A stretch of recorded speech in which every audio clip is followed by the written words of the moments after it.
to stream, maybe? No, Yeah, there we are. We should.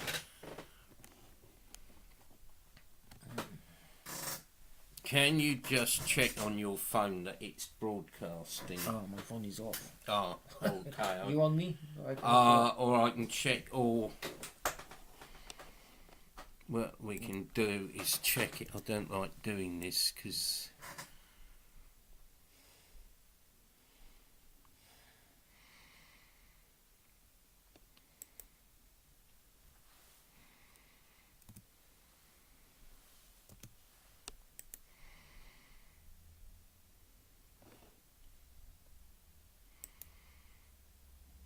we can.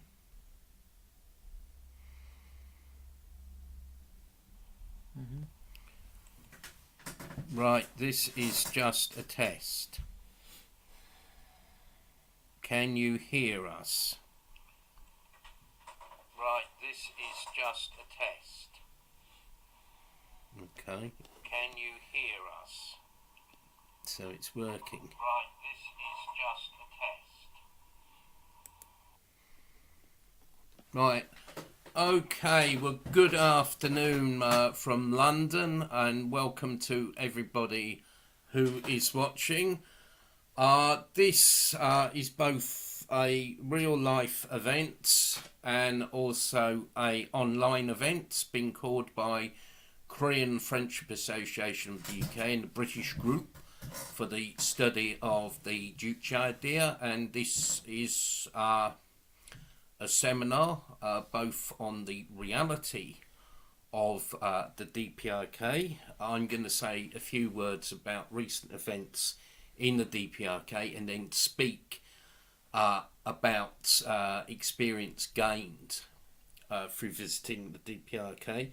And then Comrade Alan Bolon, who I'm honoured to have here with me, who is head of KFA West of England and also KFA UK Organisation Secretary and editor of our wonderful journal, People's Korea Today, is going to speak on the subject of foundations of the theory of man's development as a social being under the guidance of the Juche philosophy. So that's the programme we've got today, and say we're broadcasting live from London, and we hope this will be viewed by many different people. And before I start, I think I should just turn this telephone off. Okay, well, I say good afternoon and welcome.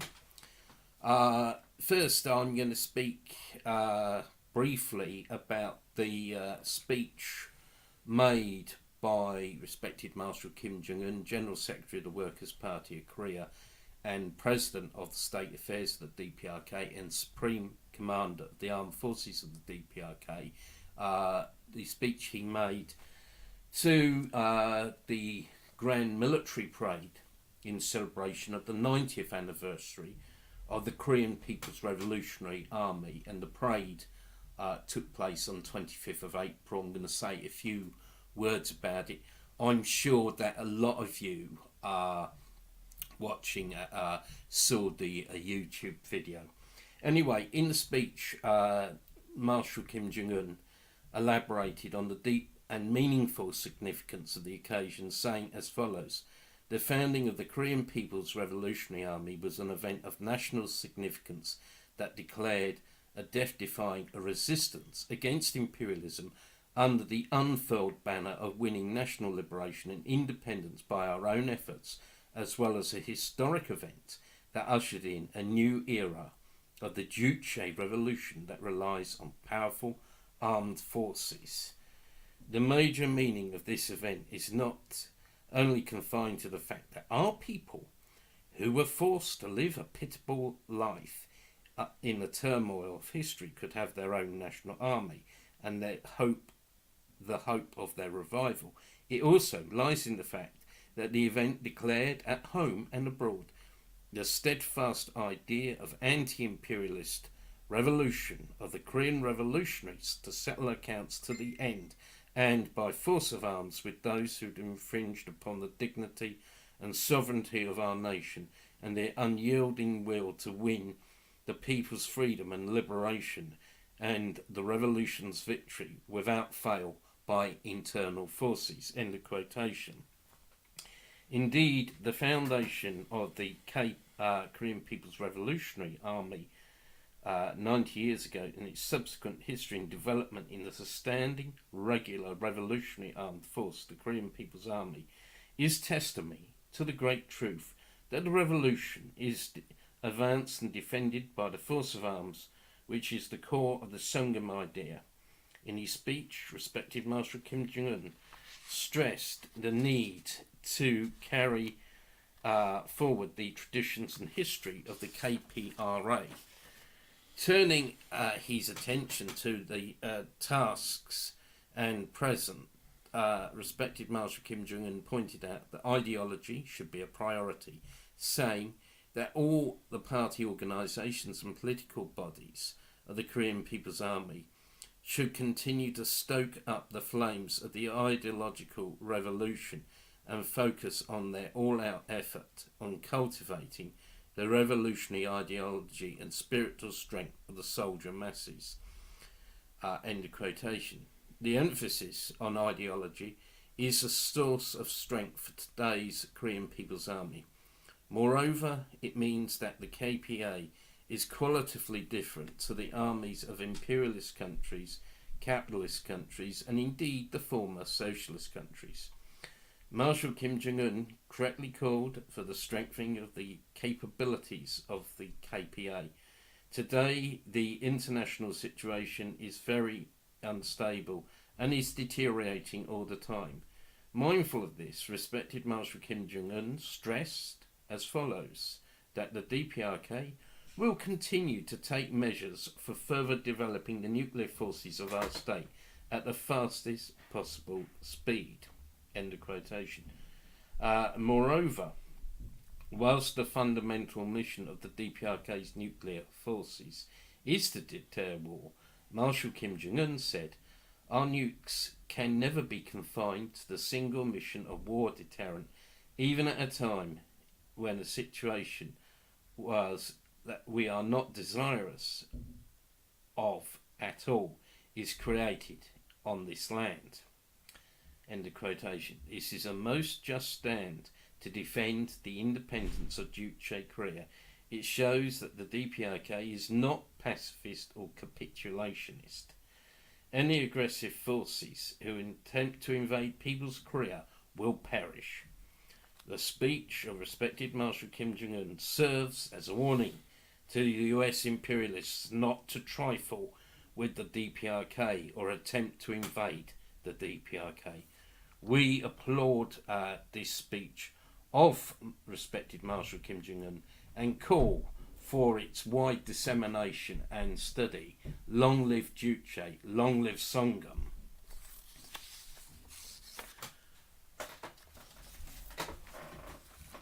Now I'll say a few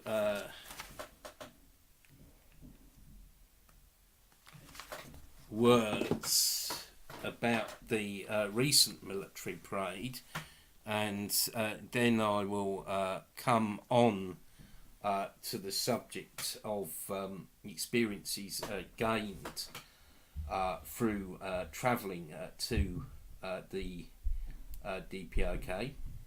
But firstly, about the current, the recent military parade. DPRK military parades are always good, very good in fact. Each one is better than the one before it. This reflects the nature of the DPRK, a dynamic society that does not mark time, but constantly advances and is moving forward. It is a society that looks to the future, not to the past, and in fact just breaking off a bit. Myself and Alan last night were talking about how some people like to look back to the past all the time. And, you know, because this is common amongst British people who look back to the past and say, oh, everything was better in the 1970s or 1960s or 1950s. Or things like, oh, things were done properly in those days. But in the DPRK, the present is better and tomorrow will be even better. The parade on the 25th of April was truly excellent and awesome. It surpassed those parades that were held in 2020 and 2021. Our delegations watched in person DPRK military parades in 2012, 2013, 2015, 2016, 2017 and 2018. And I'll be saying a bit more about that later. But the recent parade exceeded all of those in all sorts of ways. In fact, it's sort of hard to detail all the ways, and you know, to my regret, you know, I was not able to be there in person to see that parade. But you know, you can see it on YouTube, and it was truly stunning. You know, and you know, it surpassed previous parades in terms of uniform, equipment, and weaponry. And it was amazing to watch the skydivers parachute into Kim Il-sung Square, and the wonderful displays by the KPA Air Force.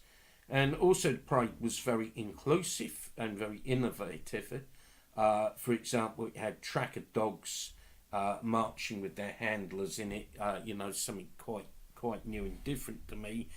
There were columns of the very famous female traffic security workers, counter-pandemic workers in their protective gear, and also the Ministry of State security workers as well, who, if you noticed, they were in civilian clothes but were carrying small machine guns. And I think this is probably, you know, and I stand open to correction on this point. You know, maybe other people can sort of tell me about this, but I think this was probably the first time that a socialist country actually included state security personnel in a military parade. I don't know if the old USSR used to have the KGB marching in the parades, so I think this was a first for People's Korea. The parade for the 90th anniversary of the Korean People's Revolutionary Army was the 12th DPRK military parade in 10 years. Only People's Korea can stage this number of military parades.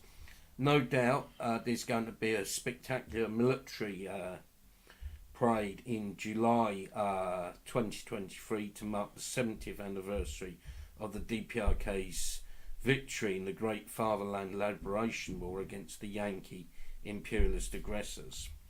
The fact that the DPRK can stage bigger and better parades, particularly at a time when the world is gripped by the global health crisis and the country faces extreme sanctions by the imperialists, is surely a testament to the superiority of the socialist system and of the Juche Idea and Jong-un idea. And, you know, people, you know, sometimes ask, oh, how can the DPRK have weapons, missiles like this? How can the DPRK build all these houses when it's under sanctions?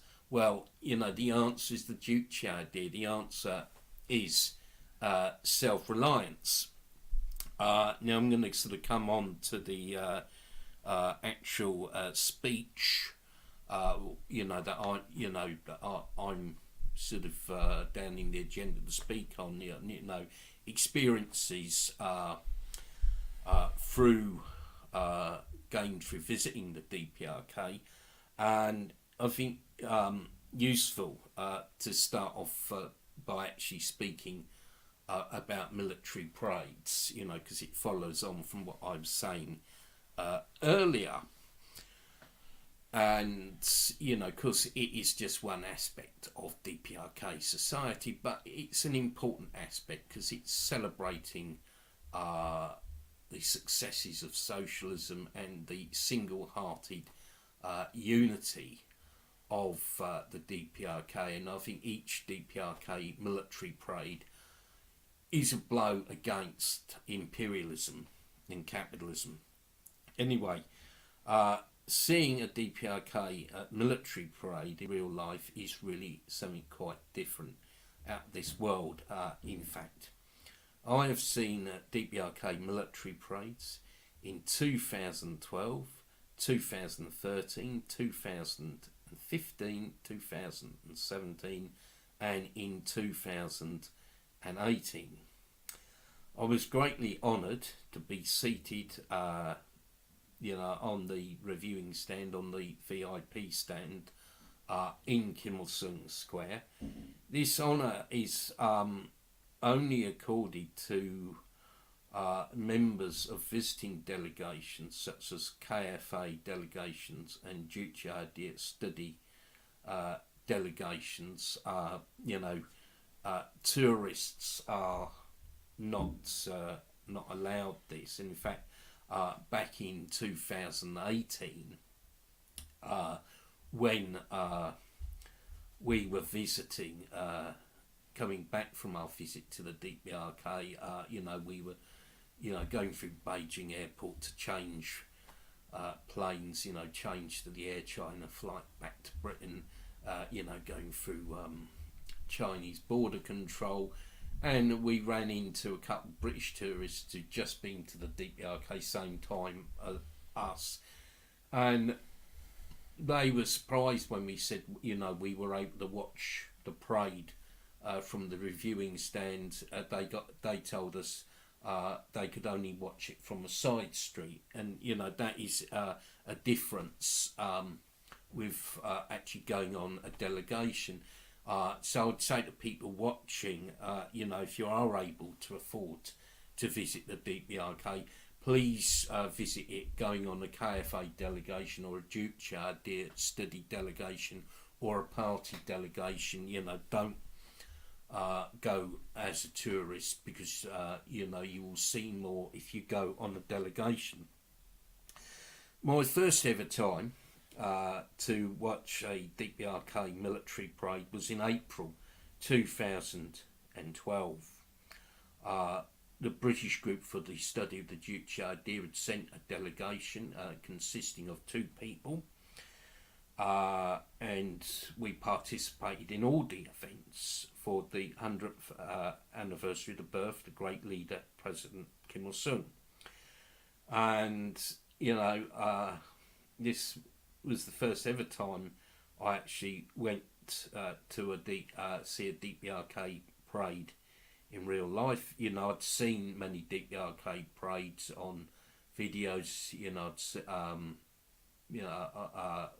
I'd seen the one in 1992, and I'd seen other ones.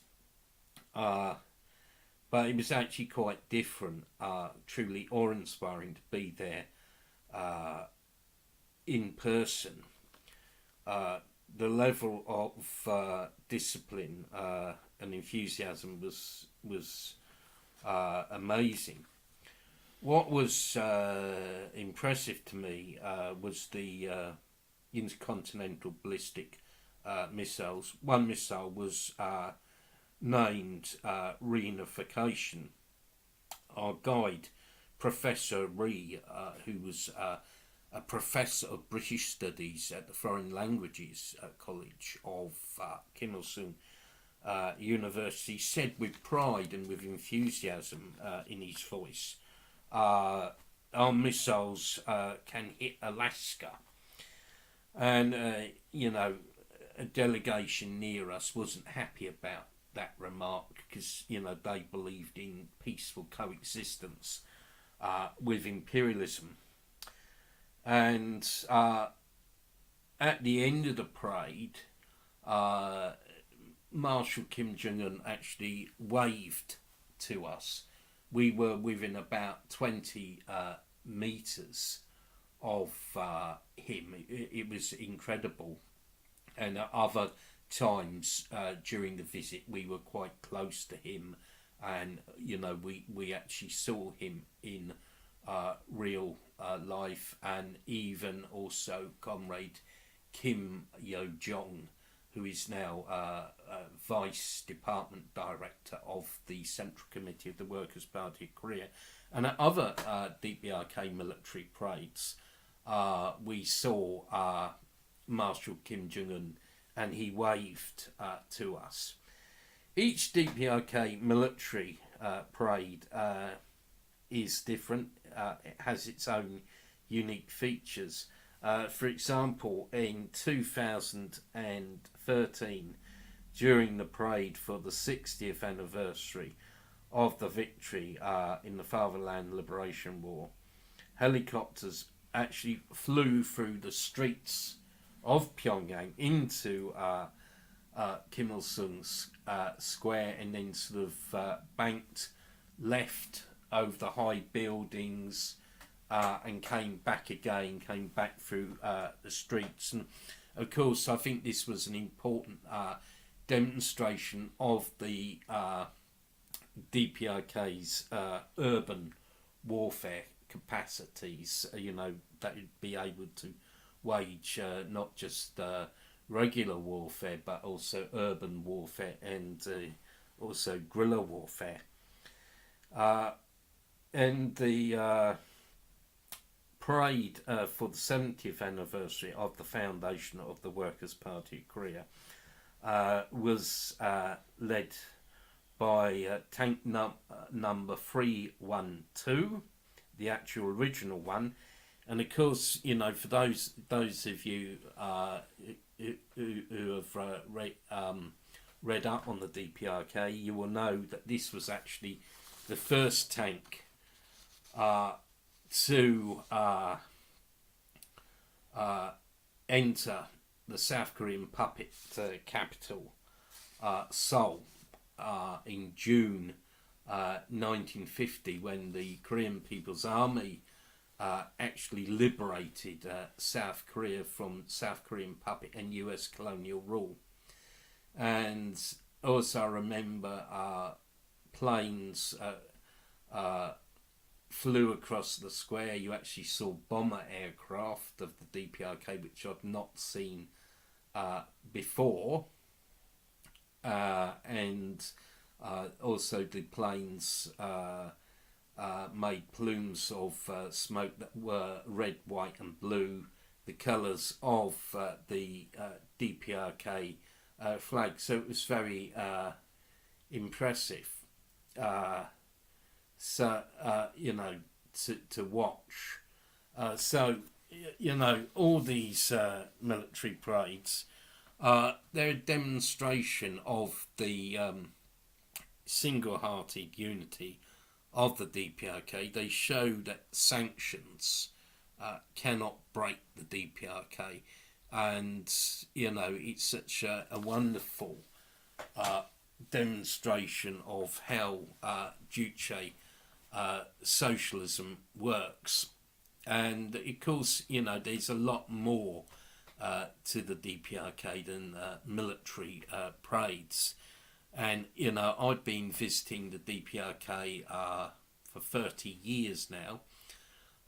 It's very soon the 30th anniversary of my first ever trip to the DPRK, which was in May 1992.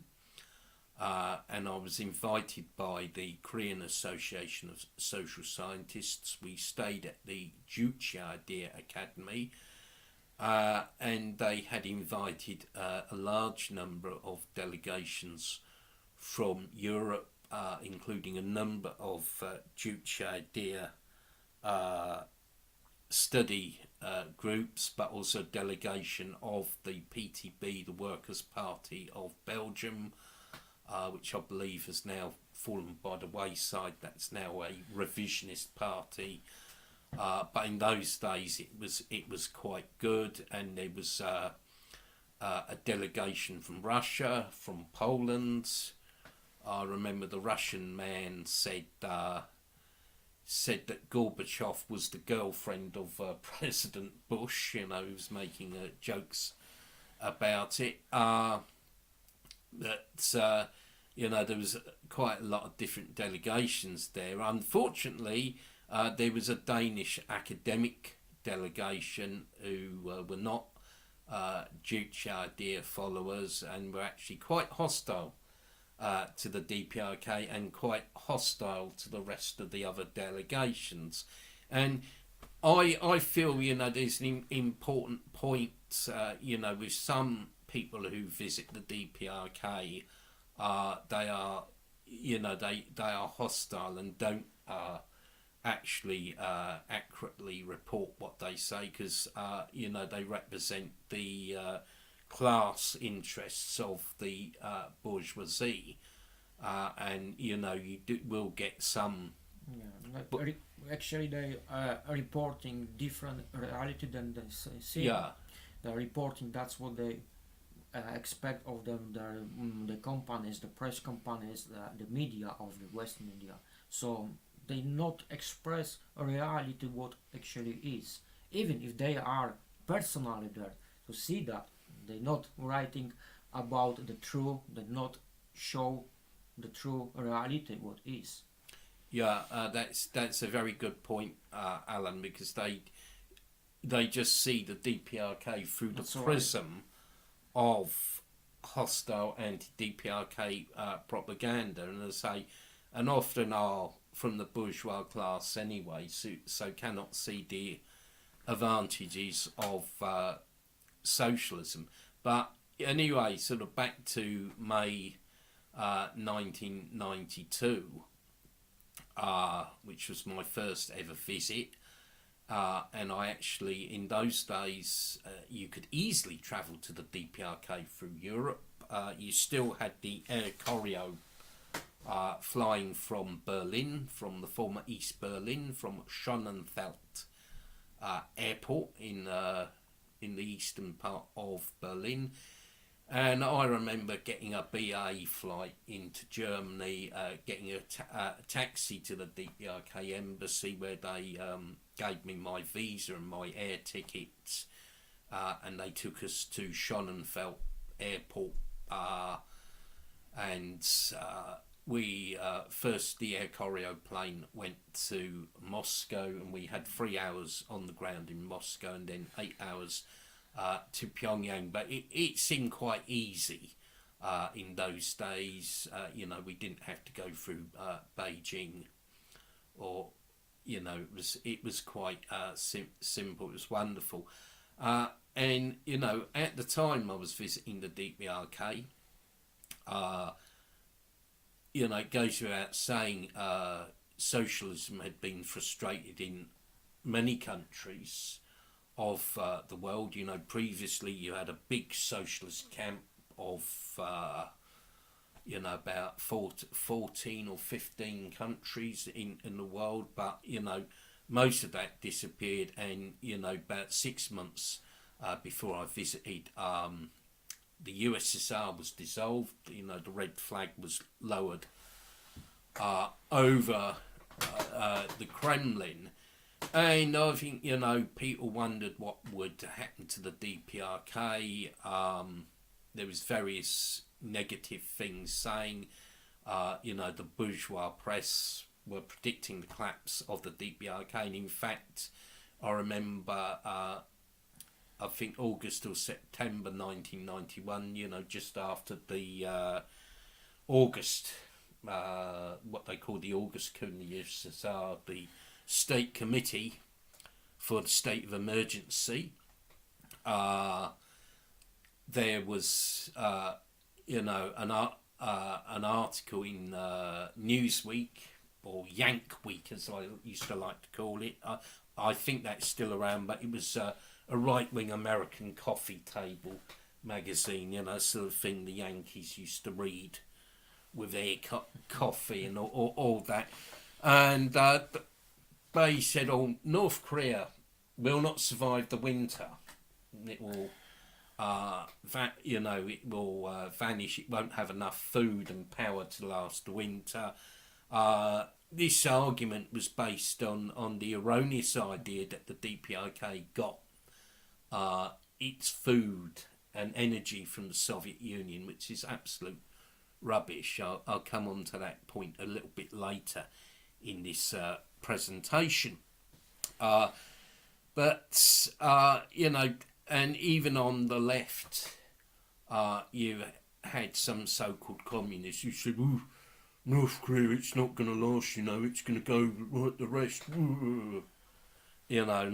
This kind of thing. So, I'd been studying the DPRK since about, the mid-1980s, and I was, fairly convinced of the stability, endurability of the DPRK, but, hearing all these sort of things. So, I wondered, at times, what I would see when I visited the DPRK. And when I got there, I was sort of very happy, because, this was a country that was upholding socialism. The red flag was flying high, and there was no backtracking, no giving up. And within a few days of my visit, I was in my room at the Juche Academy, and they used to gave us very nice rooms. There was like an accommodation block at the Juche Academy, and you had it was like a flat. In fact, it was bigger than the flat I had at the time. A sort of bedroom, a sort of study, a study, and also a room for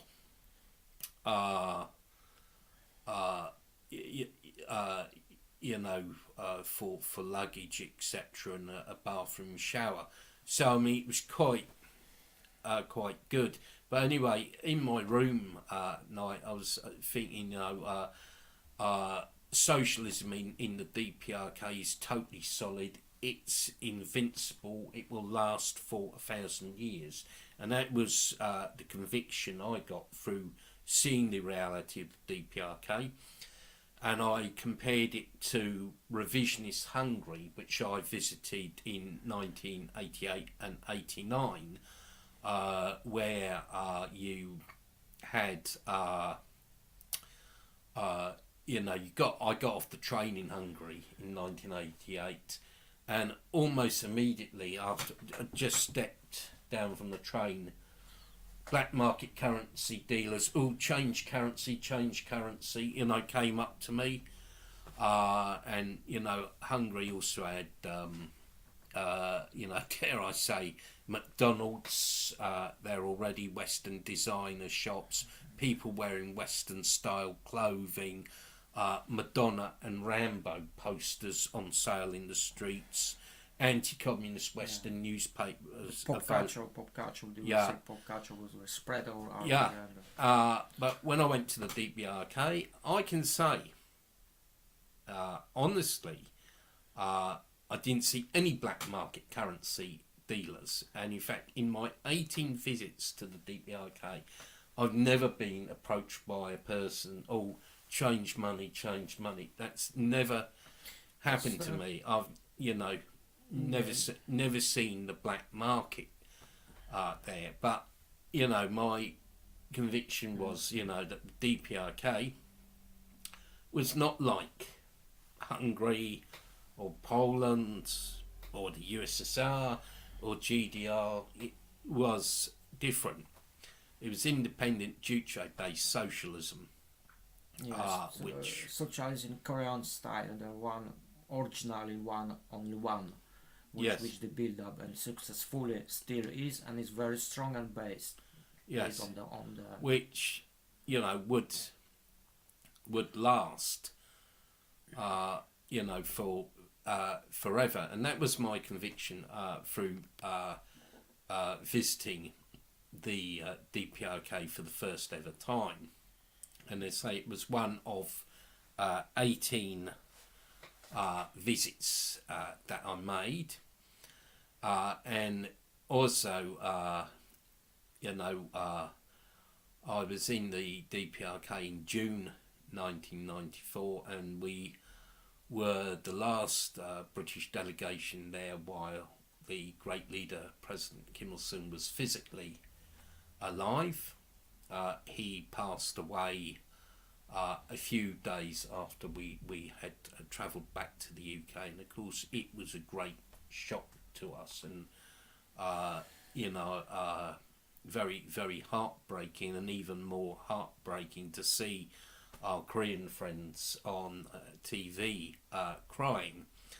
And sort of later, unfortunately the DPRK was hit by several years of flooding.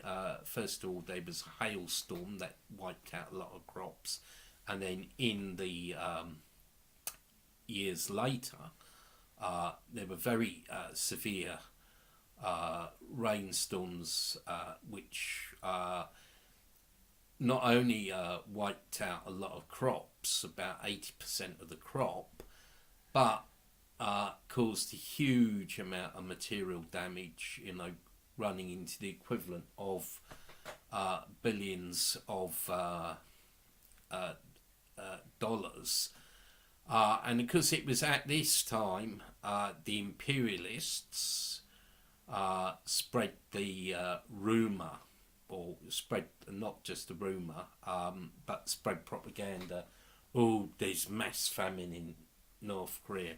Oh, there's mass starvation. They're all dying of starvation, and also, they spread a rumour. North Korea is going to collapse, and they were saying it would collapse in 3 days or 3 months or 3 years. The free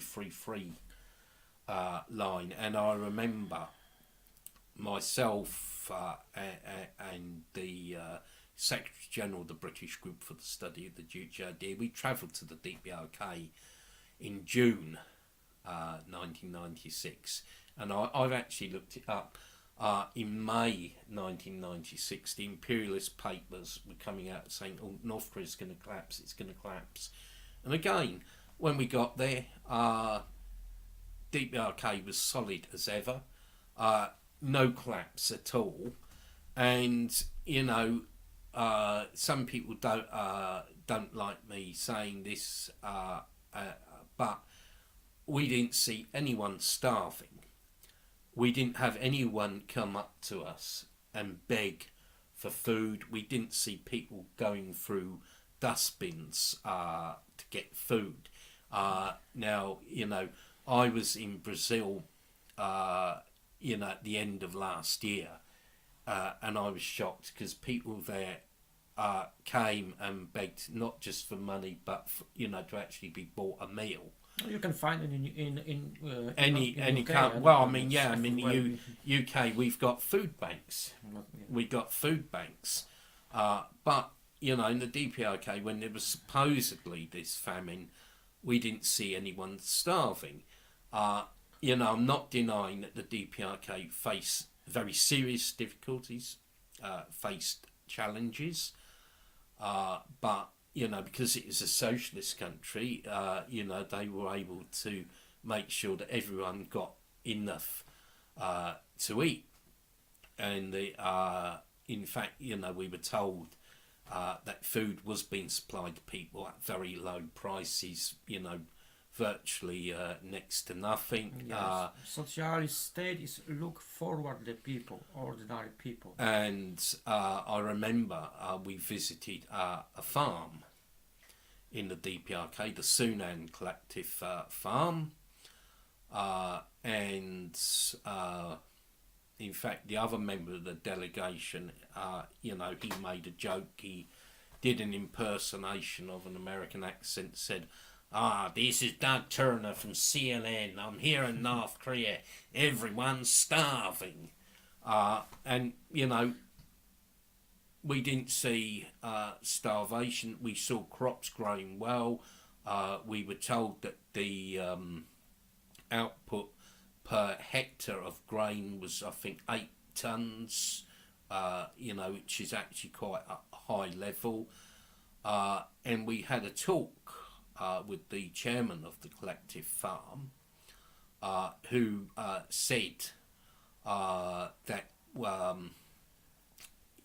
that they would never collaborate with the imperialists, and we told him that the things that they were saying about the DPRK, and he was quite angry to hear them, because they were not true.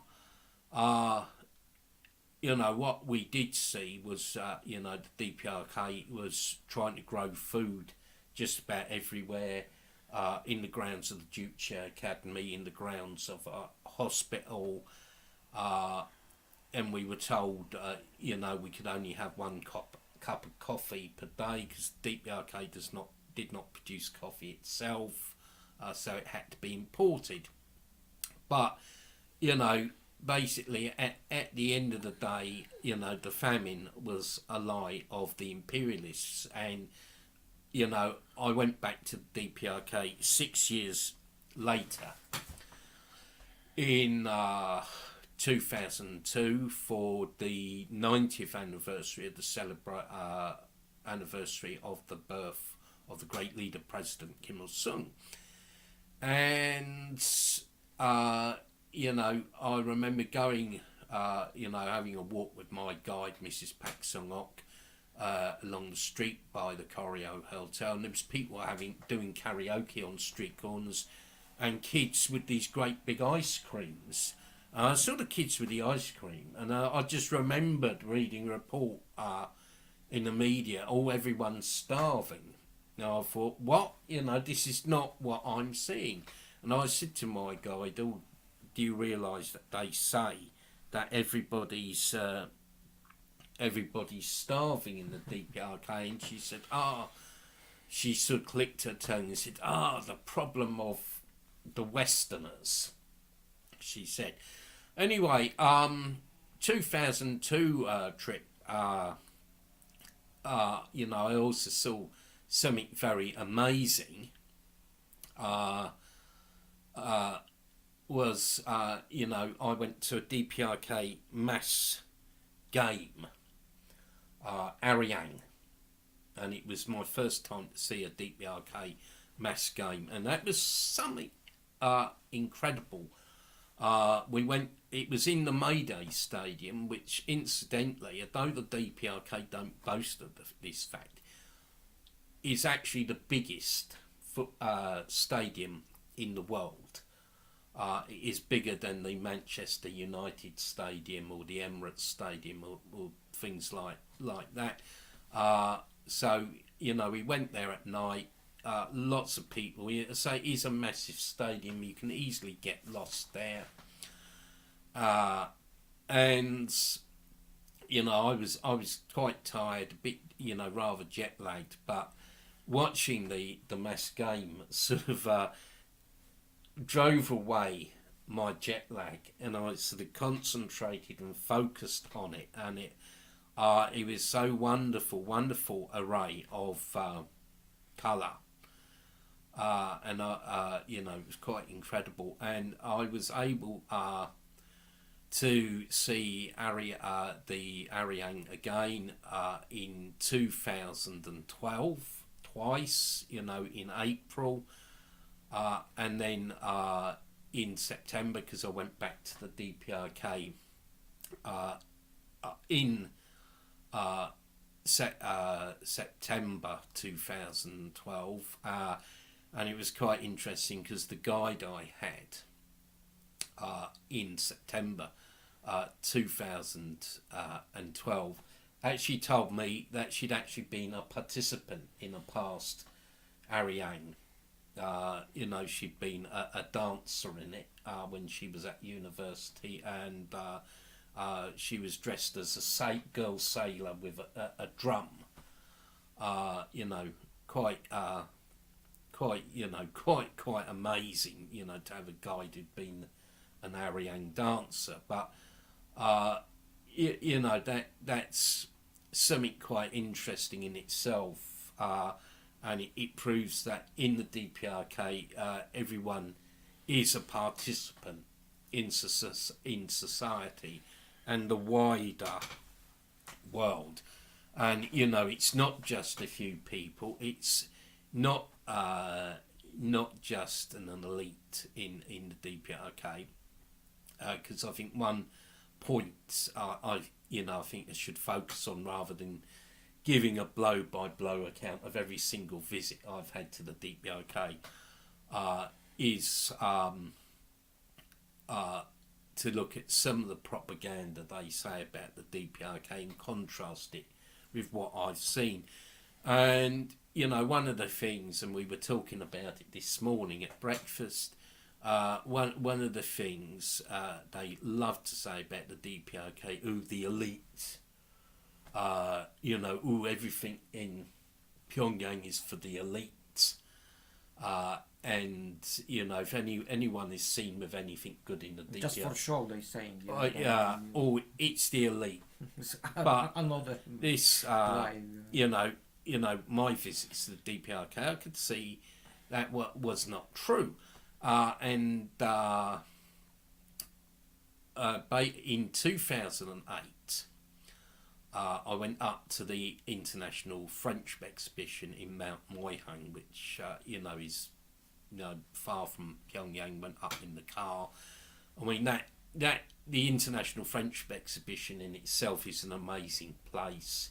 Again, if you go to the DPRK, please go and see it. You see amazing things in there.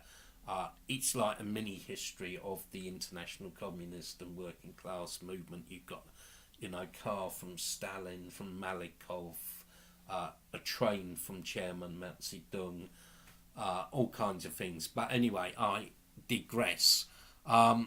Anyway, after we'd been round the International Friendship Exhibition, we went to have a picnic lunch at a scenic spot in a dried up river. And we ate our picnic lunch. And there was two groups of people by us. And one group had loads and loads of crates of beer bottles. They turned out to be workers from what they called it a beer factory. We would call it a brewery here. And they bought lots of beer bottles, their own produce, up to the mountains. So they invited us to join them. Korean people are very hospitable.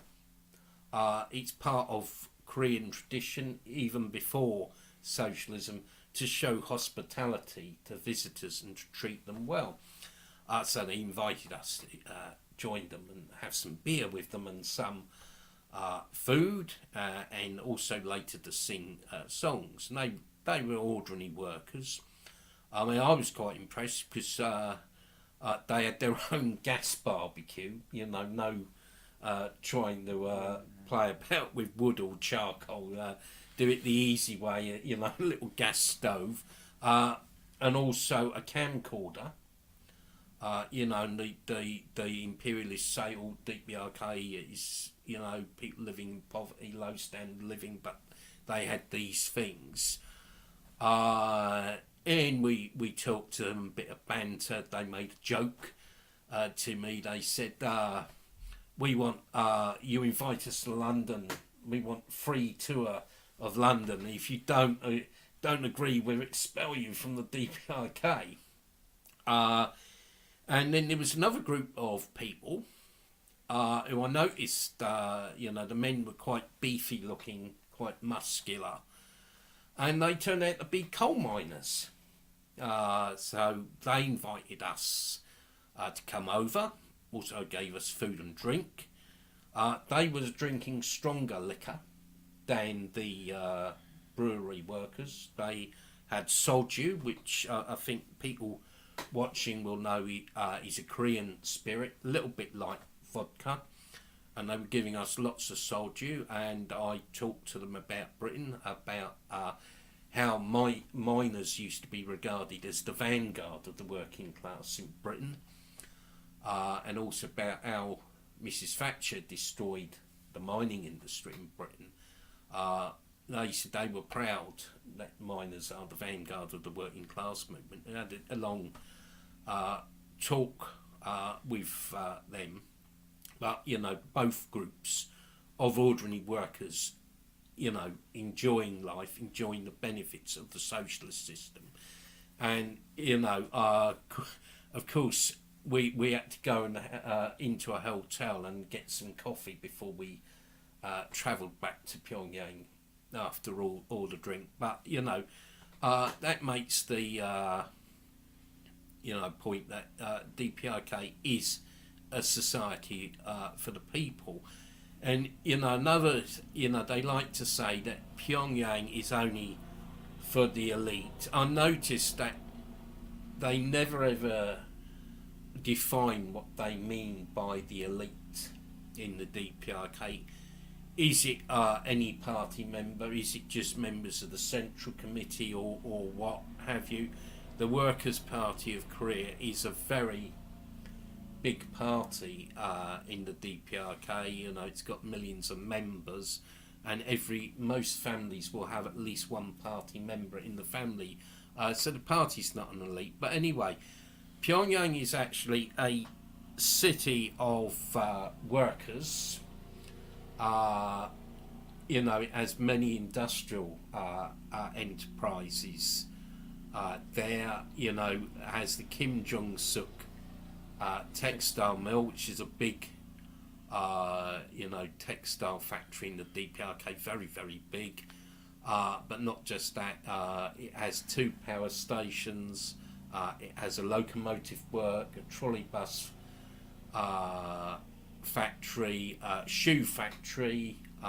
We've been to lots of factories. So most people in Pyongyang, they're not party officials. They're actually working class members, working people who work at factories or power stations or on the buses or on the trains. So this is another false idea created by imperialist propaganda. And just to say a few more things, because I'll finish soon, and just responding to something in the chat. We take about 5 minutes for questions. If people put questions in the chat, I'll do my best to answer them. But my experience with visiting the DPRK is Juche socialism benefits the people. You've got virtually free housing. I remember back in the 90s, I asked about how much rent do you pay, and it actually caused confusion. People didn't know how much rent they paid. The price of food is very low, and also the price of travel on the metro is very low. It's about the equivalent of about 3 or 4 pence in English money, and I was told that you can buy like you can in London, but a bit with one very big difference. You can buy an annual travel card in Pyongyang, and it's about the equivalent of $1. And there is free travel for the disabled and war veterans in Pyongyang. Quality conditions of the travel is much better in the comparison to London, for example. I remember one thing I was saying to one of my guides was he got no advertising on the Pyongyang metro. On the London Underground, it's everywhere. It's even on the escalators, and it looks so ugly. And also the London Underground, and probably will manage to offend someone here. London Underground, most of the time it looks filthy dirty. You travel on it, don't wear anything white because it will get dirty. But the Pyongyang metro, spotlessly clean. We even saw people, and this was before COVID-19, people disinfecting it. You don't see that in Britain at all. Even in COVID-19, the COVID-19 crisis, they weren't doing mass disinfection in Britain. Yeah, the Pyongyang metro is made for ordinary people, and the state who look forward people. And London Tube and other capitalist country, the transport like tubes, they are made for profits. It Yes. makes big difference. This is the point. Make difference. They not look after for the conditions. They try to exploit for the more profits as much as possible, and not look forward the quality of the service. That's the much Yes, different. that's right. And we were also told that our use of a mobile phone for 3 months right. is less than $1.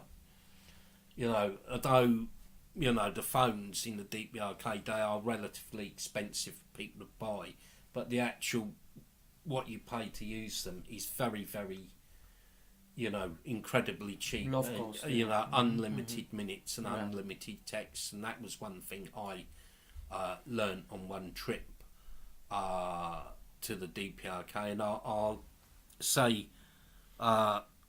one thing before I close. Back in 2017, we were asking, our delegation was asking our guides about military service in the DPRK, because one thing that is false, and I think it's on the Wikipedia, that there's compulsory mandatory military service or conscription in the DPRK, and it's something like 9 or 10 years. Where this is not true. We were told that people, you know, join the army of their own accord. There's no need for conscription, because people are willing, because they believe in the country, to join the army to defend it. And in fact, the average period of Patriotic reasons. Yeah. They're just. the average period of military service in the DPRK is actually 3 or 4 years, but you know, obviously some people stay longer, and like officers obviously stay longer. So that was another myth that was busted through visiting the DPRK. Finished now. You know, an account of my different visits to the DPRK and a bit about my life can be found in a book called Travels in the Land of Juche Idea. You don't have to buy that. There is a free PDF on archive.org, or I've actually got the PDF and I can send it to anyone who asks. So it's all in there, and hopefully next year the DPRK will be border will be open, so we can send delegations, and there's going to be big celebrations of the 70th anniversary of the Fatherland Liberation War in 2023. And as they say, seeing once is better than hearing 1,000 times. Thank you for listening, and I'll try and take a few questions before we go on to the next speech. Looking at the questions. We tried on the top maybe some. Well, someone's put. Well, obviously we have to say sorry. We cannot answer for all the questions. So many, so we have to say apologize. But we try the best. A few the most important. Which one to pick up now? We try to answer for that. Dr. Dermot Hudson will try to answer now. Right, I'm watching, listening from beginning. Great, thank you so much. I'm a friend of Chan Hang Choi in Sydney, Australia. Yes, I mean, you can contact me through email or through Facebook. It's quite easy to get hold of me. So, you know, sometimes it's too easy to get hold of me. It's the, you know, 1-2 people I wouldn't not want to hear from. Yeah, greetings for Australia, isn't it? Yeah, the comrade, yeah. Right, yes. I was wondering if you can say anything about how the Juche Idea relates to Marxism-Leninism. Well, and specifically how the idea that man is the master of all things relates to Marxist materialist philosophy. Well, I think Alan is going to actually cover that a bit, some of that in his talk. Yes, some of that the subject that will be on my lecture today, and specifically that answer for the correlation between Marxist-Leninism and Juche Idea is under work, and that will be part 2 of my theory. And some of them I will answer. I will try to answer of my lecture. There is okay, and I would sort of also reply, say 2 things briefly, because as you rightly say, it's a big subject. Firstly, there are a couple of videos on it by myself and by others, and a couple of articles. And secondly, so you don't think I'm trying to dodge the question, to sort of answer briefly, because it is a big subject. Marxism, or should say Marxism-Leninism, was one of the component sources of the Juche idea, just as Marxism itself had 3 component sources of classical political economy of Britain, Smith and Ricardo, utopian socialism, and the philosophy of Hegel.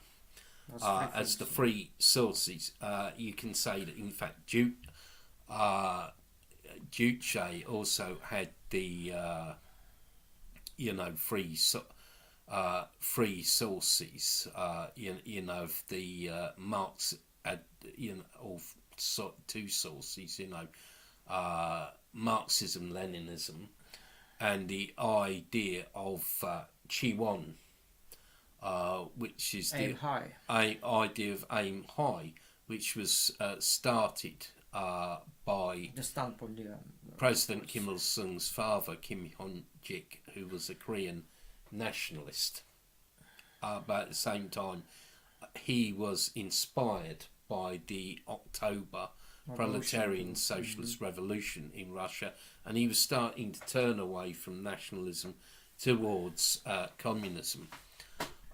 So, Marxism-Leninism was a component source of the Juche idea, and if you read some of the works of great leader Comrade Kim Jong-il, he does make it clear that Juche, as it takes dialectical materialism as its premise, it does not reject. There is nothing in materialism. Juche idea. There is nothing to reject Marxist-Leninism. You cannot find. That's what the opportunist saying the Juche idea is rejecting Marxist-Leninism. That is not true. If you cannot find anything to be rejected on Juche. Juche idea, however, is originally philosophy created by Kim Il-sung, President Kim Il-sung, but is still based on the principles of Marxist-Leninism, and we need to remember that Marxist-Leninism on this time being developed is limited. Juche idea expressed the man as a subject of the popular masses. Originally, the 3 features like independence, creativity, and independence, creativity, and the third one. And we need to remember that this unoriginal idea, and it's nothing to reject Marxist-Leninism. So it's more about this on the second part of my theory. There will be more. It's the big subject. It's a big subject. It is a big subject, and I would also point out that President Kim Il-sung, in his early years of revolutionary activities, he studied the classics of Marxism-Leninism, like Capital and The State and Revolution. So all this went in to the Juche idea. It's been created on the base of the man. President Kim Il Sung read many words of this time when we're creating Juche Idea. If you look on the center of his works, you can see find many yes, references. many reference to Marx Lenin. That's a fact. But I hope that answers the question. Are there any more questions before we proceed? Well, it depends to the time. I think if we have still time, we can have a look at the one question more, Yeah. and a short one.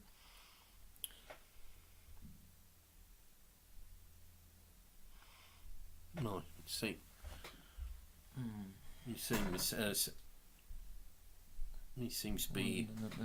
Thank you. That's all right. Well, there is still on the YouTube channel one of the part of Juche's study online course. Yes.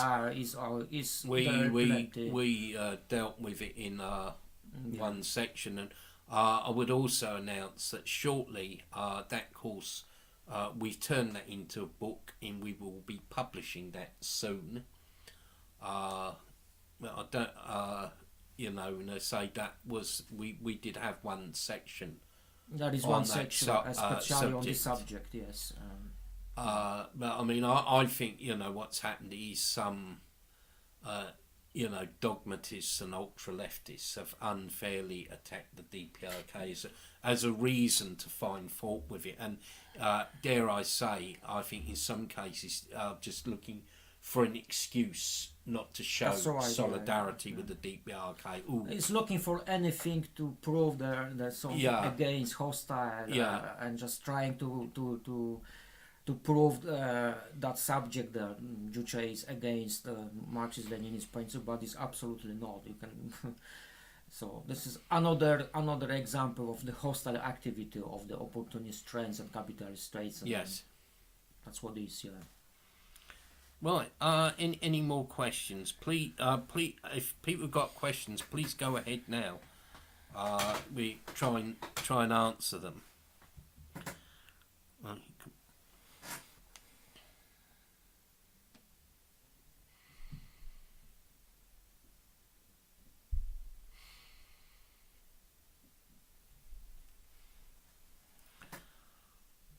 Completely agree. That's good.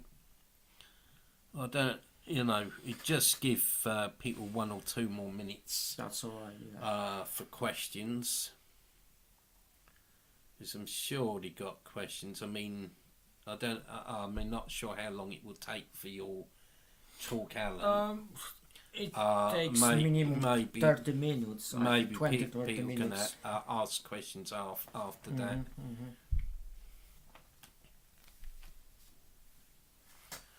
Because it's just check here. It's 7 minutes past 1. Okay. Any more questions? No. Okay. Well, again, I introduce Comrade Alan Bolon. He is Organisation Secretary of. Someone's asked the question. Chairman Meow. What do you know about the other parties in the Supreme People's Assembly? Okay. Supreme People's Assembly, most deputies are actually members of the Workers' Party of Korea. However, there are some from the Korean Social Democratic Party, some from the Chondoist Jong-un Party, and a very tiny number that are non-party or independent. The other 2 parties, the Korean Social Democratic Party and the Chondoist Jong-un Party, are members of the Democratic Front for the Reunification of the country. They accept the leadership of the Workers' Party of Korea. The Korean Social Democratic Party was founded in 1945 as the Korean Democratic Party.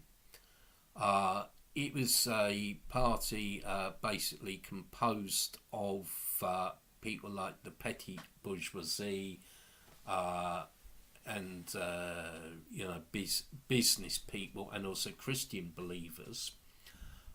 They could not actually join the Workers' Party of Korea, because you couldn't join the Workers' Party of Korea if you were a businessman, because you were a capitalist. So you had the Korean Democratic Party, which supported socialism, but was formed of made of non-proletarian strata, and I say also Christian believers. And that became, it was renamed Korean Social Democratic Party in 1981. I think there were discussions about it trying to join the Socialist International, but the Socialist International blocked its application to join. And the third party is the Chondoist Chongyu Party, which translated is something like Heavenly Way Believers Party, and that is a party for followers of the Chondoist religion in the DPRK, which is a religion that only exists in Korea. And it's actually one of the parts of it. It actually rejects Christianity as a Western religion. It's a very patriotic religion, and also has the idea of social equality. So it's actually very close to communism, basically. But of course, religious believers cannot be members of the Workers' Party of Korea. So you've got that party, and they have a small number of deputies in the parliament. So that's the other two parties in the Supreme People's Assembly. Let's see. Some believe that those given terrorist apartments were loyal to Kim Jong-un. Well, it's not just a question of loyalty to Kim Jong-un. It's a question of loyalty to the party and loyalty to society. And the people who've been given the new apartments are people who've worked hard and done good things. They are labour heroes and labour heroines. Workers who've worked hard and fulfilled production targets, as well as people like Ri Chung-hee, who's the DPRK's veteran news broadcaster, and everyone all over the world knows her. But it's people who are basically ordinary workers, and it got pointed out one of the people who's just moved in to the new apartments is actually a street cleaner. Leads a street cleaning team. She's a labour hero. Because she works hard, and she's also a deputy to the Supreme People's Assembly. And I would say to anyone, where else in the world would a street cleaner get a good home, get a good flat for free, and also be a deputy in the Parliament or Assembly? No other country in the world would do that. In fact, when I was growing up as a kid, street cleaner or dustman, and don't get the wrong idea, I'm just quoting what was told. People said, "Oh, that was the worst job," and because the education in Britain in the 60s was so bad, my mum had to teach me to read, and she said, "Oh, you have to learn to read, or else you'll be a street cleaner." As if it was something terrible. Yeah, in people's career, street cleaner gets the good home, and is a Supreme People's Assembly deputy. So that's, I think that proves that all this propaganda about the elite is nonsense. just try and take these two questions very quickly. To answer about the Moranbong watch factory, yeah, I've heard of it, but I don't know anything about it, and I haven't heard anything about Moranbong watches. I tend to, contrary to what some people think, I travel to the DPRK on a limited budget, so I can't afford to buy watches. But, you know, when I visit next, which I hope will be next year, I'll look out for one. Is Christianity legal in the DPRK? Yes, it is. Religious freedom is guaranteed by the Constitution. There are Christian churches in the DPRK. In 1993, I went to the Catholic Church in eastern Pyongyang, and in Pyongyang you've got the Catholic Church, you've got a bigger Protestant church, which I think is actually a cathedral, and you've also got a Russian Orthodox church. So you've got Catholicism, Protestantism, and Orthodox Christianity all in the DPRK. So yes, Christianity is legal in the DPRK. Hope your question is answered. Okay, we'll have to sort of, looking at time, close the questions now, and I'd like to again introduce Alan Bolon, KFA UK Organisation Secretary, head of KFA West of England branch, which is holding a meeting on the 28th in Taunton, and also editor of People's Career Today and a member of the British Group for the Study of the Juche Idea. So over to you, Alan. Welcome everyone to my lecture. My lecture that will be on subject Foundation of the Theory of Man's Development as a Social Being and in Social Life under the guidance of Juche philosophy. The first we need to say the standpoint of this theory is a revolutionary Juche idea, a revolutionary Juche philosophy, and its interactions with Juche philosophy with popular masses. It emphasizes on basic fundamentals principles Juche philosophy, independence, consciousness and creativity.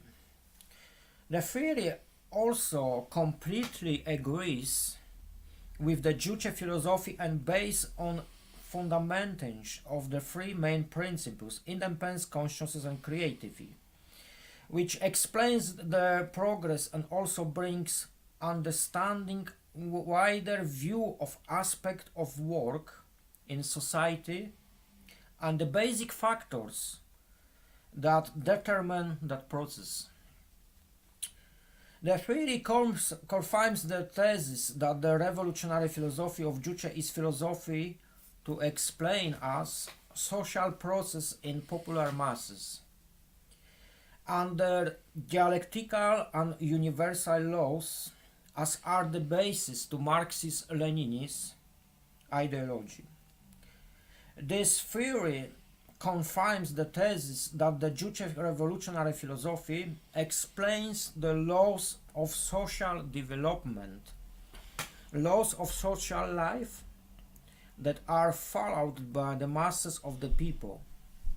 Just as Marxist-Leninism is guided and applied by historical materialism, dialectic of history to the processes of development of societies in individual stage of development, I believe that the same objective and dialectical laws of nature determine of development of social life in Juche philosophy and in that theory that embraces and develops it, explaining it more broadly. Also, important standpoint to this theory is Karl Marx quotation. It is not the consciousness of man that determine their being, but on the contrary. their social being that determines their consciousness. So, social being is the determinant of consciousness. It is very useful statement for this theory because it gives us one of the main standpoints. The level of being in matters to Juche basic values is independence, creativity, consciousness. All of the factors has interactions to social life to man, which we will explain later in the lecture. So the level of being of matters to Juche basic values, independent consciousness and creativity, is dependent on being man, which is influenced by various external factors. The factors could be geographical, could be cultural, could be tradition, and also internal factors which has influence to social life of the man. The internal factors such as the degree of self-discipline, knowledge, life skills, experience, etc. We have to say we have no opportunity to influence external factors or have a very limited influence, the chance to change the external factors, or we have very limited influence only contrary to the internal factors, and this level depends on us. This theory is not idealistic theory, just as the Juche idea is not idealistic also, and is based on a historical and dialectical materialism.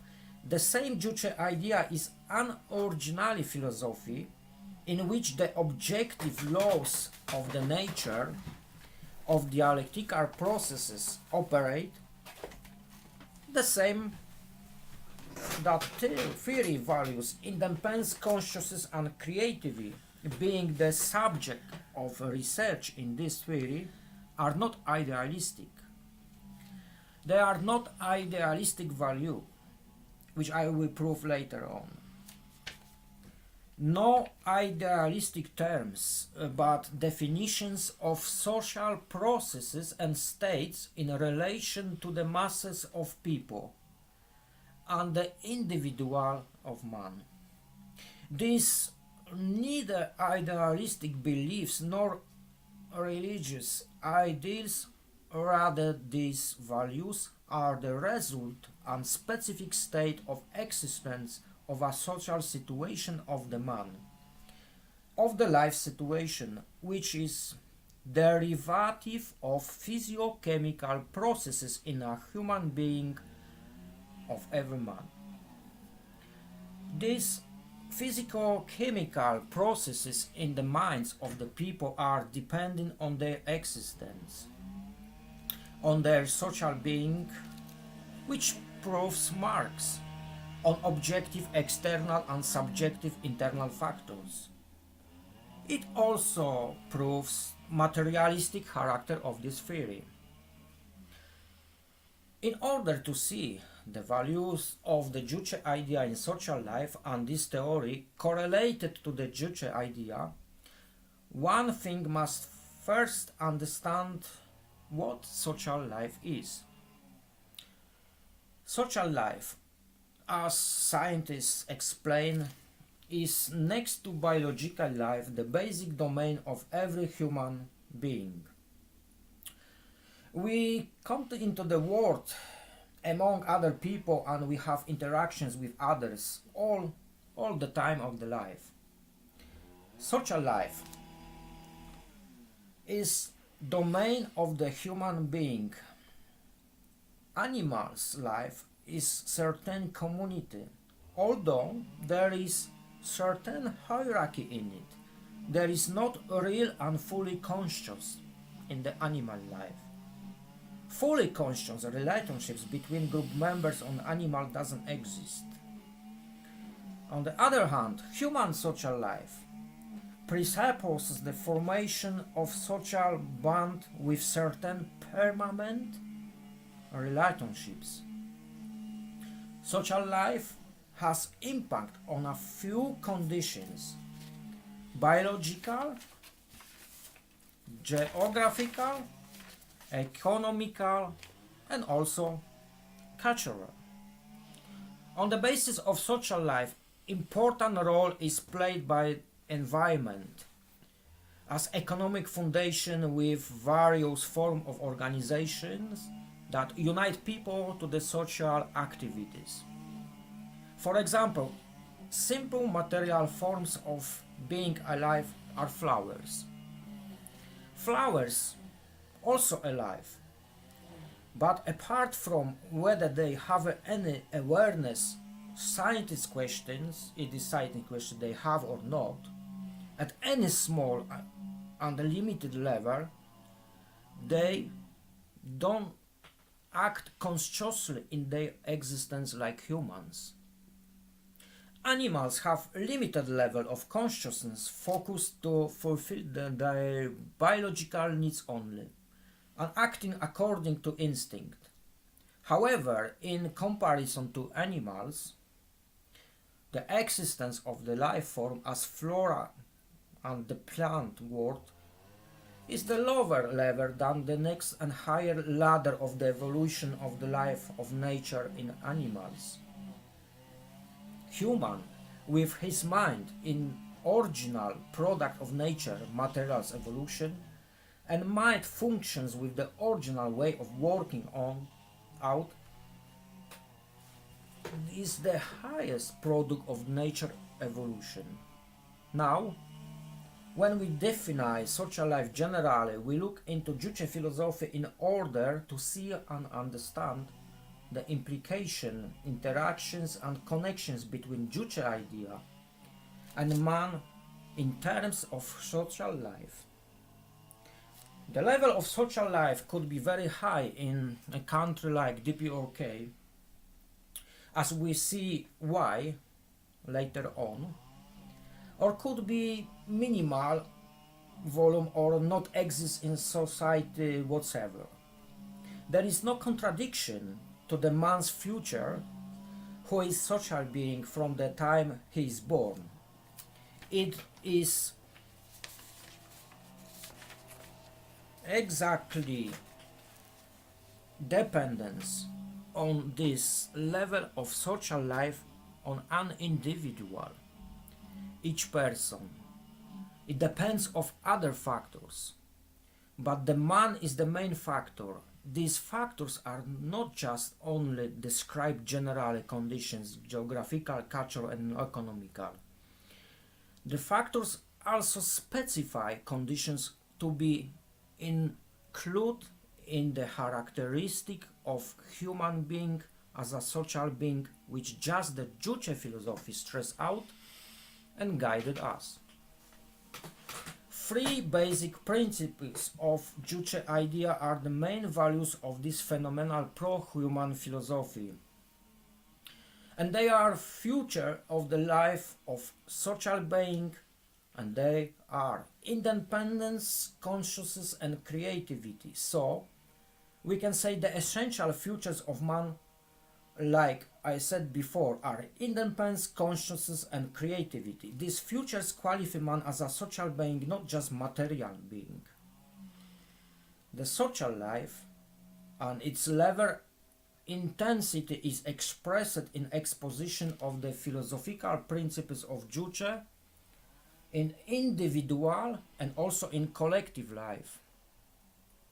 Its aspect requires every member of society to be aware of its creative power, of its independence position and of its follows to the leader Kim Jong-il said. Proceeding from philosophical principle that man occupies the position of master in the world and plays decisive role in advancing the world, in shaping his own destiny, in the Juche idea demands that man should always be regarded as the central factor that everything should be approached from an independent point of view, and that all activities should be creative so as to contribute to enhancing and changing the position and role of the man.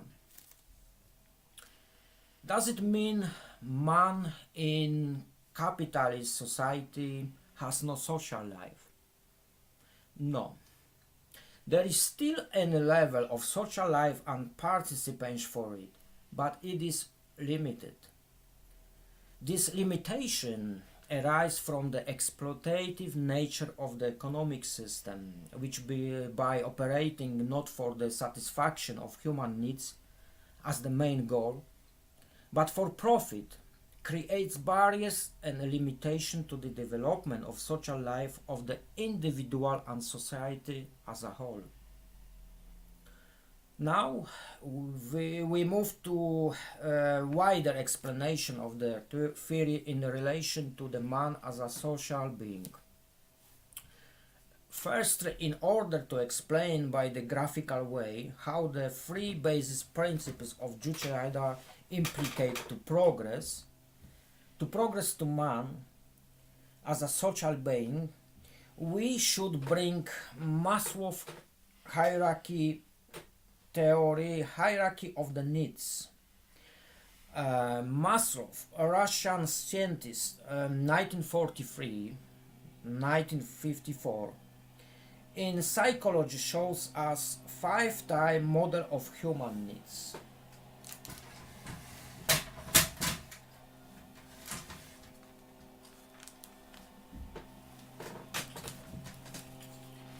The human needs start from the bottom is the physiological needs, safety needs, belongingness and love needs, esteem needs, and the last one on the top we have a self-actual.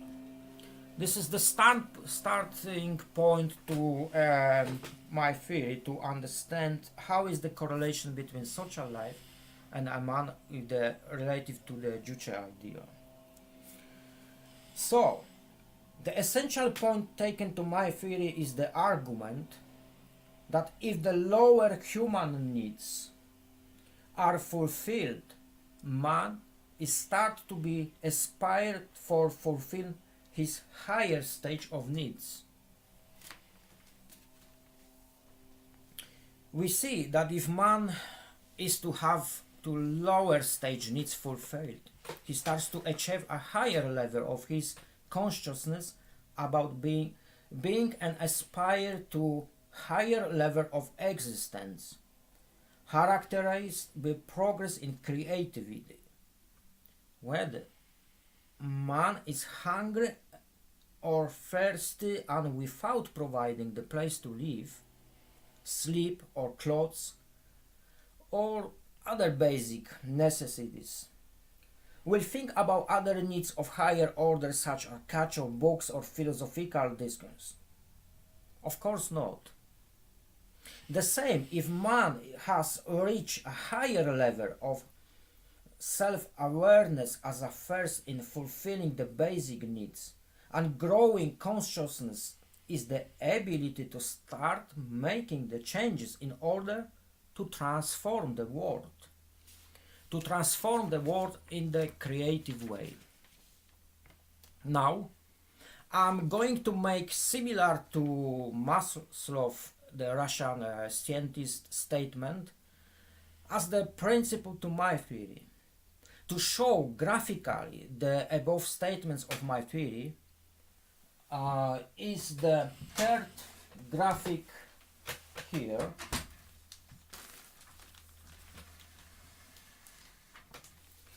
And we need to say, as Maslow done with his hierarchy of needs shows the graphic structure of the pyramid, I'm going to put upside down the pyramid and we can see the scheme of the emancipation man in the participation for the social life in terms to the factors follow to the Juche idea. In my theory, Maslow's hierarchy of needs next to the Juche philosophy and Marx theorem is the starting point. Maslow, a Russian scientist, which we've seen before on the pyramid of the needs, foresaw intellectual needs but did not assign them to social life, which begins when the basic needs of the lower level from the Maslow hierarchy describe as a physiological safety, belongingness, esteem, and others, with self-actualization are the limit. They are to start to be a process of independence of the man as a social being in social life, in my theory. We can notice that the rotated pyramid is graphic presentation of my theory is a cone. We can notice that. The rotated pyramid in the inner three fields of independence, consciousness, and creativity opens wider and enlarges its area of fields in each one. It is opening a graphic symbol of development of social life of the man in correlation alike to the individual person and popular masses as a whole society, but on different scales. Last in the first third, independence as the introduction to the liberation of social life, as a liberation to the social life in the meeting basic needs, the basic biological, the basic, which one on the first, on the bottom, the first, and then through the growing level wider inner field of the cone of consciousness, developing in the process of reaching the higher stage of the creativity, which is the last one on the top, the highest and most open inner field of the cone, is an arrow connection individual arise of the stages of social life. Of social life progress as independence, consciousness, and creativity means development, dialectical process of improving of social being of the man. So, first, independence. Man who is fully independent of objective conditions of the world, well, as is achieved for that, as can be more and more independent of the objective condition of the world, of all the material conditions, can start to aspire to higher needs. Independence gives the man an opportunity to grow his consciousness about himself and also given the world around him to understanding and liberated of the first independence factor.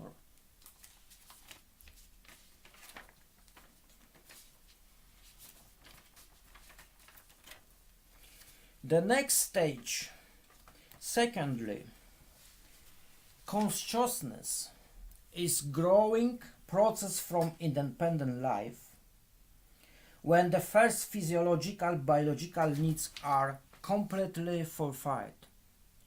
It makes man the higher stage of being alive and from simple existential being to the first stages of the social being. It is growth consciousness and fulfilled to lower needs of man life. He starts to aspire for the process of create his life to be better and transform the world to his needs and order to his life. The last one on the top, thirdly, creativity is the last stage of the social being progress. In this stage, man can start participate to shape his destiny and be active in social life because is fully aware of his life in order not only to fulfill or stay to remain useless thinker, or creator of theories or views, but also is practical participant to transform the world in a realistic way. In the way to realize his happiness, to bring benefits for better life.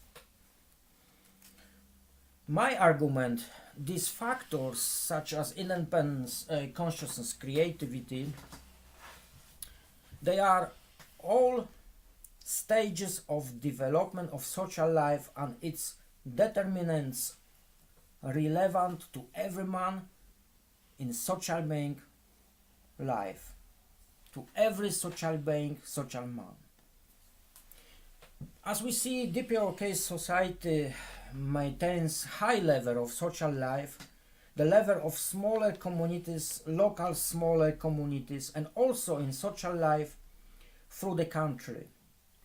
This is because Juche sets the basic directions for social life in order to guide the people's activities. The basic directions are basic values, fundamental principles as I explained before: independence, consciousness, creativity. Why is there high level of participants in DPRK, high level of social life? Why it is? In DPRK, hours to study in the system of social life that exists on balanced schedule on daily life. The schedule is the 8 hours of work, 8 hours to rest, and 8 hours to study.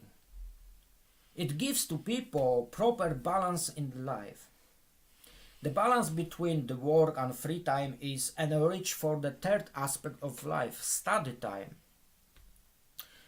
Comrade Kim Il-sung said, "Our party is now demanding that the system of working 8 hours, studying 8 hours, and resting 8 hours is established even for the workers. Intellectuals should naturally study harder."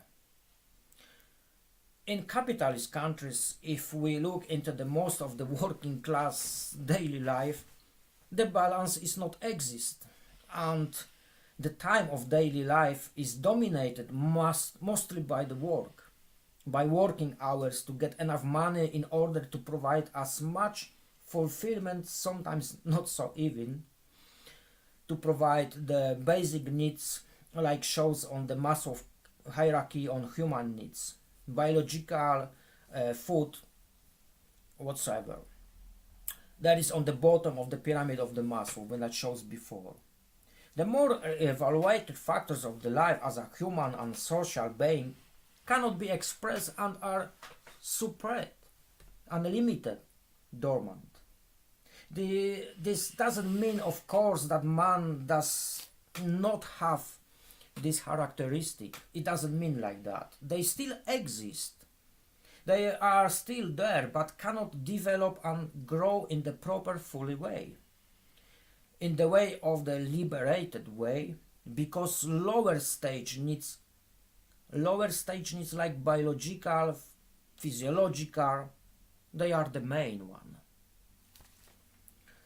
They are the main determinant of their life. So these activities like work to earn money and other strictest physiological and simple things, they are focused in their life to fulfill these lower stages needs. It is to satisfaction lower stage needs dominate in the everyday life of a person as a social being. General Secretary Kim Jong-il said, "Creativity is a tribute of humans, the social being who transform the world and shapes their destiny purposefully and consciously. Thus, we can assume that the higher stage of the level of achievement, of particular stage of development, which precisely the basic features of Juche, independence, consciousness and creativity, are expressed on the higher degree of man participation in social life. Independence stays as a first and determines others. Each lever determines the development of the next and is interrelated to each other. The start is always to be independence, then going through growth to consciousness to bring creativity. My argument is, if higher the level of satisfaction of the lower human needs, such as biological, which each other biological on the bottom of the Maslow pyramid, the basic needs are fulfilled, which are assigned to the independence factor on the bottom, the higher is the growth of self-awareness in consciousness factor and also capacity to achieving of a higher level of creativity factor, which are running mutually with other two factors running through to the man daily in order to social life activities. It transforms and changes the world around and adapts to his needs. How the People's Korea society is implementing in the practical way to the daily life Juche values. People's Korea, in applying the Juche in practice to society, sees in social lives of the popular masses as a very important question, very important issue in the daily life. The popular masses are the subject for implementation of the factors of the progress to processing social life. Leader Kim Jong-il said, activities of the popular masses for independent life assume creative character. Man feels his vital needs through creative activity.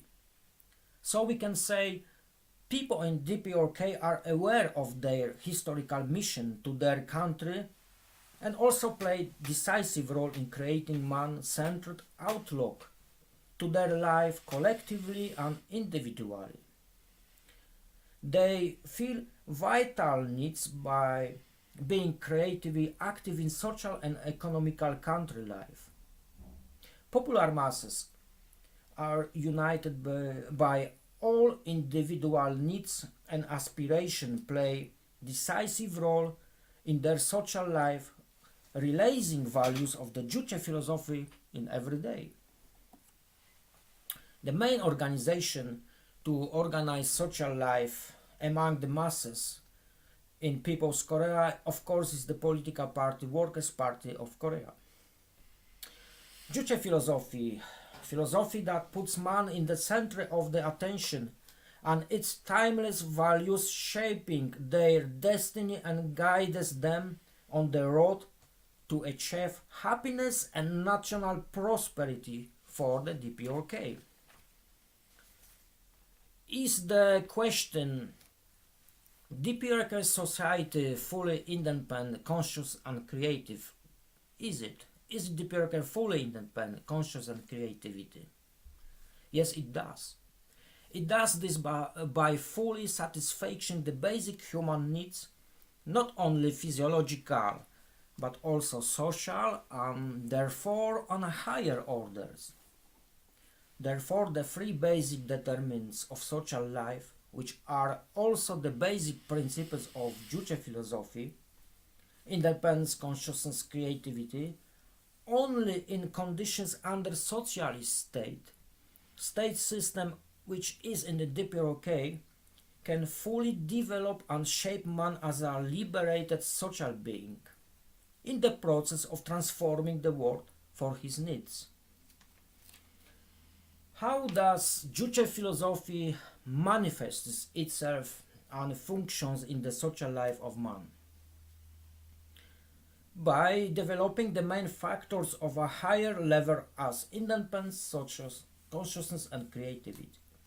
By this way, what can we discover and learn from the philosophy of Juche to become active participant in social life, as the citizens of People's Korea do in daily life? We can constantly aspire and develop our consciousness and creativity according to the indication of Juche, even in the situation when living in a capitalist socio-economic system that limits our independence, we cannot fully satisfy the needs of the lower order, but we can still aspire for the higher. The scientific question is, taking into account the sum of the individual volume of the level of independence, consciousness and creativity in the DPRK, take it as a sum from the each human or all the personality of the living the citizens, of the human beings exist in popular masses, the result of is impressive, as we see in the high level of the activity of people's Korean nation in social, political, economical and cultural life. Individual levels of man achievement of expression with respect to independence, consciousness and creativity may be vary, but under conditions of socialist society they exceed, for a reason explained before, much exceed than of capitalist society reality. However, it should be remembered that those are not measurable values. That can be estimated on the basis, for example, the amount of effectiveness of people's participation in social political organization. It can be also estimated in the improvement and development of social and cultural life, which is confined by higher level development of creativity, of liberation and shaping of the human character by the Juche idea. So in conclusion we can say, if man is more independent, liberated, aware of himself and also aware of the world around him which he lives, and if he is aware of his central and master position to the transfer of his world to his needs, that is more social being, and more Juche's values can shape the character and personality of man in pursuit of transforming the world and himself for the better life in every aspect, material, spiritual and whatsoever each other. Also we can say application of the values of the Juche in personal life in correlation with others brings benefits not only to the individual each person, it also is profit and massive benefits society as a whole. It has impact to better and more efficiently change the world that serves to man, better to his needs and his benefits. To shape the world in order to man aspiration, it is for the good development of society. Popular masses consist of individual members who are fully conscious, fully independent and creative, as they alive with the compliance with the Juche idea, and is also massive benefit for collective development society as a whole. So I would say study Juche idea. It will cost you nothing but pay you plenty. Thank you very much to listening my lecture. Thank you very much, Alan. An extremely good lecture, very comprehensive, all kinds of different points covered in it, and I think it partly answers, I think, the question raised earlier. I mean, I would, because we're finishing soon, but I would just quickly add one or two things. You know, first of all, the idea that man is the master is actually a materialist idea, because when you think about it carefully, what is the highest form, most developed form of matter? on the earth, man. I know some people don't like hearing that, but it is a fact. So, you know, asserting man is the master is actually fully in line with materialism. And as I said earlier, that Comrade Kim Jong-il stressed that Juche takes materialist dialectics as its premise. And secondly, following on from Alan's lecture, the Juche idea has been applied in the DPRK. It has guided the DPRK for 7 decades, and a great idea has given birth to a great reality in today's People's Korea that we see asserting its independence, standing up against imperialism, holding gigantic military parades, testing ICBMs, and at the same time providing free healthcare, free education, virtually free housing to people, and, you know, people not having to pay tax, you know, not having to pay council tax. You know, I pay £106 a month council tax for this place. You know, that all those achievements are down to the application of the Juche idea. So it is a great idea. And shall we any look at it or any questions? Maybe someone in a short. If we yeah, still have time. we've got not too many, but I mean, what I would say, if you've got any questions, short questions, we take them now, but we're going to close soon.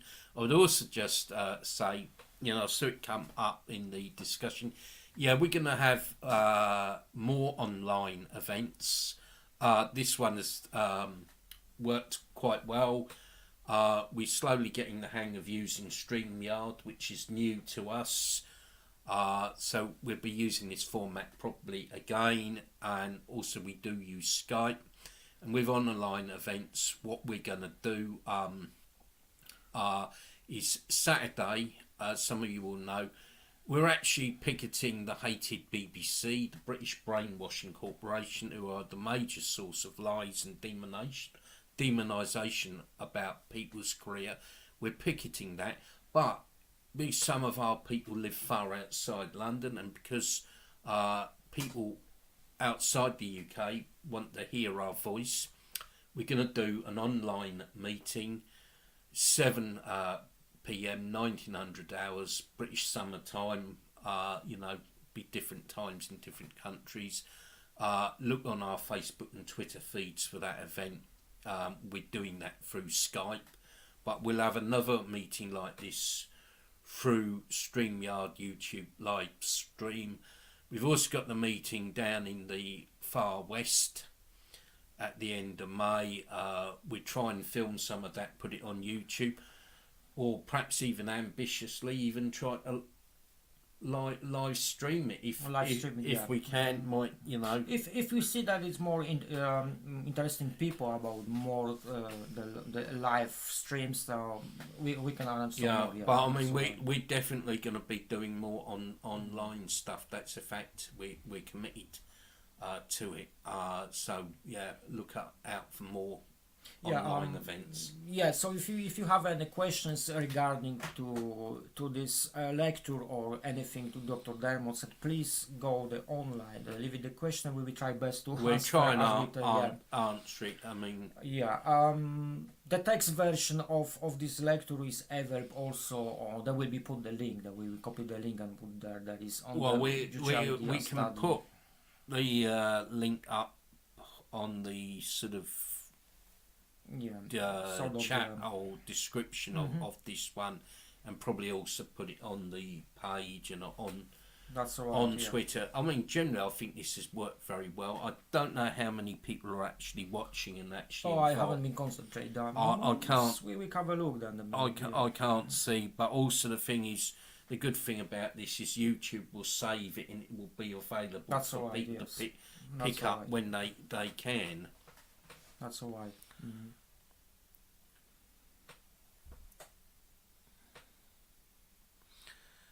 International developments from the perspective of the Juche idea. Well, that is covered partly by respected Marshal Kim Jong-un's report to the 8th Congress of the Workers' Party. The last Congress, yeah. 7th Congress as well. He deals with international subjects. What I would recommend to people is the DPRK Foreign Ministry, DPRK MFA, have now got, for last 18 months or 2 years, have had their own website. They carry some very good articles on it, some very hard-hitting commentaries about the US, and I would recommend that site for anyone who wants to see the DPRK's perspective and a Juche perspective on international affairs.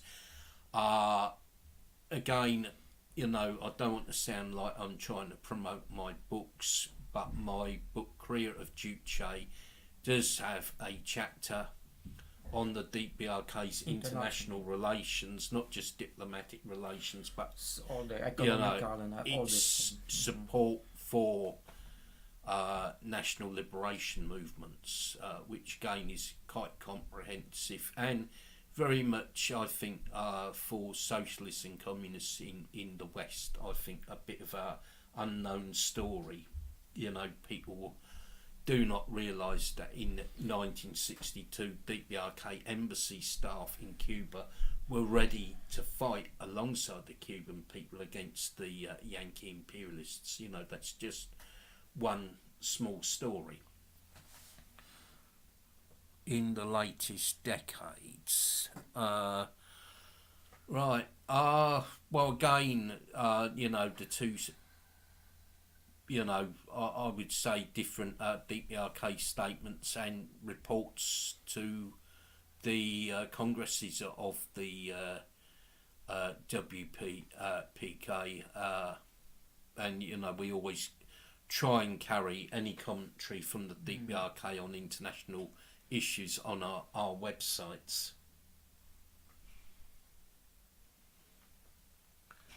Yes, indeed, the DPRK supported liberation movements in Africa and not only Asia. Philippines last time. Was quite surprising. They support them. I mean that was that's because I don't follow the Philippines, but that's the first time I've actually seen Joma actually say that he was in the DPRK in 1987. Thank you, and have a nice day. Well, you too. Unless there's any other questions, we'll close in a minute. But if people have got questions, they can sort of contact us anyway. I'm on Facebook, I'm on Twitter, and we've also got KFA UK Facebook page, which I'm sure everybody knows of. We've got a page for the Juche Idea Study Group of England. We've got KFA West of England page. We've got the discussion forum of the British Group for the Study of the Juche Idea.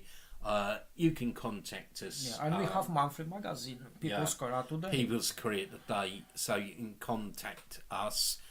And I'd say, just to remind people again, 7th of May, picket of the British Brainwashing Corporation, the hated bourgeois imperialist broadcasting. The first liar, the first liar on the wall. As a picket and as a online meeting that people can participate in, and if there's any KFA branches watching this, if you want to send in short messages of support for it, please do so. Anyway, this seems to have been very successful. The live stream format seems to have worked well this time. The comments in the chat are extremely positive, and thank everyone for their participation, for being there. I think for some people, lunchtime in London's not a good time, but perhaps it worked better for other people. But we're going to be doing more of these, and say thanks for your support, and I hope more people watch this when it's saved. And I wish everyone a great day, and take care and stay safe. Goodbye now.